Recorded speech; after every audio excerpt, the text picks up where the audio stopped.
voasoratra ny firene dia ho sitrana raha izy zanak'Andriamanitra no hiaraka andray andraikitra ny voasoratra ny firenena dia ho sitrana raha izy zanak'Andriamanitra no hiaraka andray andraikitra okizay ny fifampiandaniana akizay ny fitsitokotokona okizay ny fifampitsarana satria ihany no tanjona Jesosy Kristy efa nampiavana Jesosy Kristy efa niaritra Jesosy Kristy efa nanafatra tsy safidy fadidy ny fifankatiavana ny voasoratra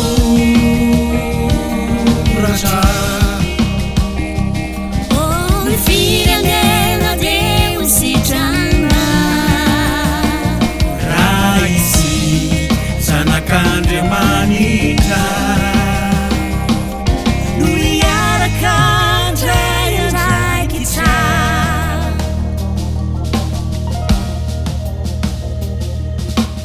raha inay zay ny an-danitra dia hinivavaka ianao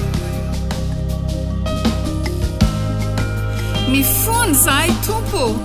mamindrafo aminay tompo ampanjakao eto amin'ny firenenay ny fanahin'ny fifankatiavana hampandroso ny taninay araka ny sitraponao Andriamanitra aoka izay kristianina ho sahy anapirofo fa mpamonjy ianao anapirofo fa fitiavana ianao anapirofo fa velona ianao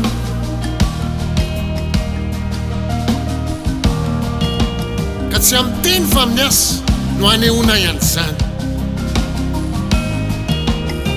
araina finoana ka mamoa be dehibe ary maro no iaiky ny fahalehibiazanao Kristy ô ka hibebaka sy voafolo ka ho resy lahatra tokoa anositraninao ny taninay ray eo zany ny vavakarainasa ataonay amin'ny anaran'i Jesosy Kristy tompo tsika rehetra manao hoe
isaorana ny Andriamanitra izay mitondra antsika mandrakariva ao amin'ny Kristy toy ny fanaony izay avy nandresy ka dia ampisehoany ny hanitry ny fahalalana azy eto amin'izao tontolo izao isika. Halleluja. Bawizaja